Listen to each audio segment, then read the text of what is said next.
Hello guys!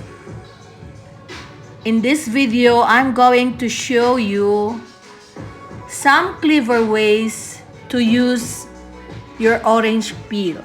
Yes, I have an orange here and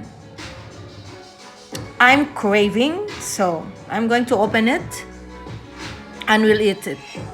But the most important thing on this video, guys, is I want you to know how important the orange peel is. Yung balat ng orange, guys.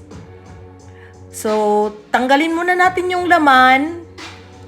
I'll set that aside for my dessert in a bit after I do this video.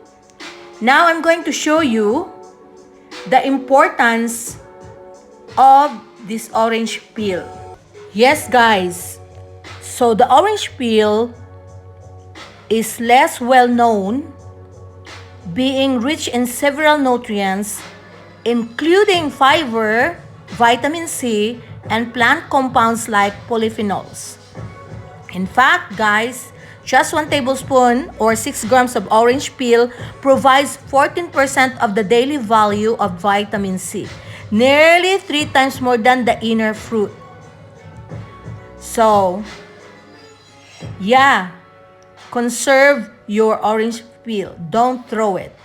So I'm cleaning it. I'm showing it to you how to prepare your orange peel before you dry it. Just take off all those white pitch. Those white are the ones that gives the bitter taste. So I'm forming one heart on that orange peel. Yeah, you can play. You can make any shape that you want. Just make sure to just remove this white pitch so you don't have that bitterness on your orange peel. And you clean it. Clean it properly and then you slice it. You can make strips or you can make some rectangular shapes, square, whatever. What suits you, do it. So I like hearts. Please watch this video until the end and you're gonna see why I have those heart shapes. Don't waste it, guys. Okay, so I am preparing this orange peel to be dried. You can dry it under the sun if you are on summer. And as for me now, here we are in winter, so I'm going to dry them in the easiest possible way. Yes, guys.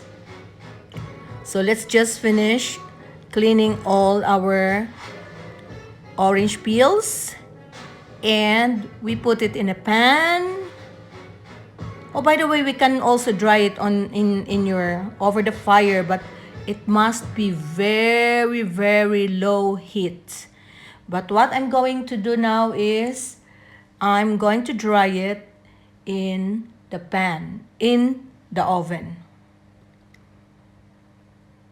Yes. So, make sure that you put them together. Yeah. And put it in the oven. Bake it in the lowest temperature.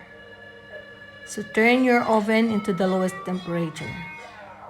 So now, this is what I use my orange peel. I make tea. Yes.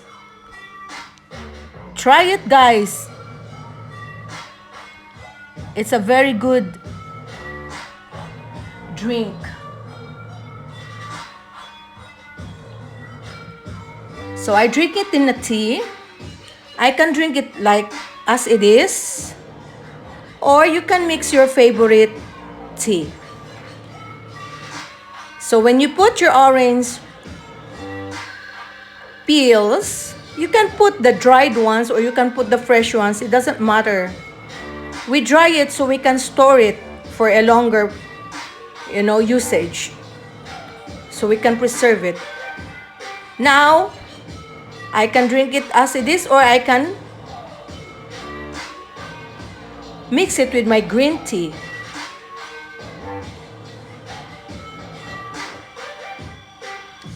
Whatever tea will suit you, try it. As I always say, for me, there's no right or wrong. It's always a matter of how we taste it or how our taste goes with it. Try nyo guys, huwag itapon ang inyong mga orange peels. Napakahalaga po niyan. So, another way is I drink it with my coffee.